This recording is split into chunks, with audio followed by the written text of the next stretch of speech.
Hey everybody, this is attorney Kenneth Stevens from the law firm Stevens PLLC. And today I have a hypothetical for you. You can call it the construction question of the week.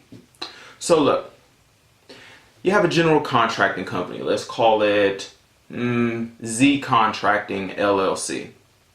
And they have a contract with a development company, and let's call the development company ABC Development Corp.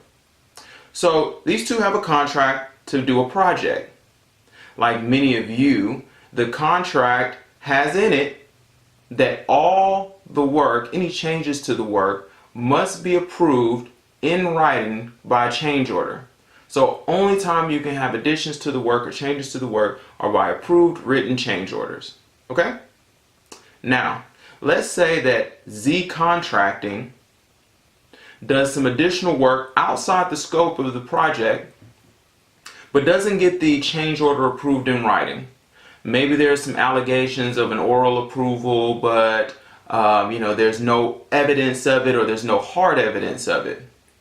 My question is Z Contracting able to be compensated for that work in Texas? I'll let you think about it.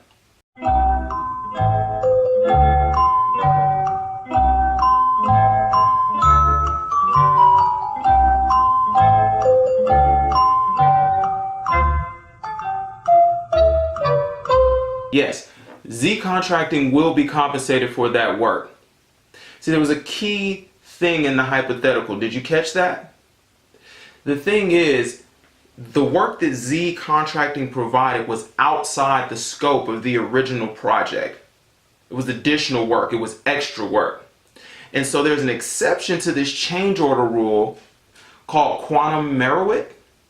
It's actually an equitable remedy that allows a contractor, or really anybody that provides value to another party that wasn't contemplated by the original contract. It allows them to recover so long as that work was accepted and provided value to that other party. So in this situation, because it was outside the scope of the original contract, then a lot of courts have held repeatedly that they can recover for that work. So in this situation, what you want to look at, and what it always comes down to, and what the argument always is whether or not the additional work was actually additional work, or whether it was work that was contemplated by the original contract. Because if it was contemplated by the original contract, there can be no recovery. Quantum meruit has repeatedly been held not to apply when the work is a part of a contract, when there's actual contract controlling the work, because the parties had a meeting of the minds and the contract is going to control. We know that. However, when it's additional work outside the scope of the contract,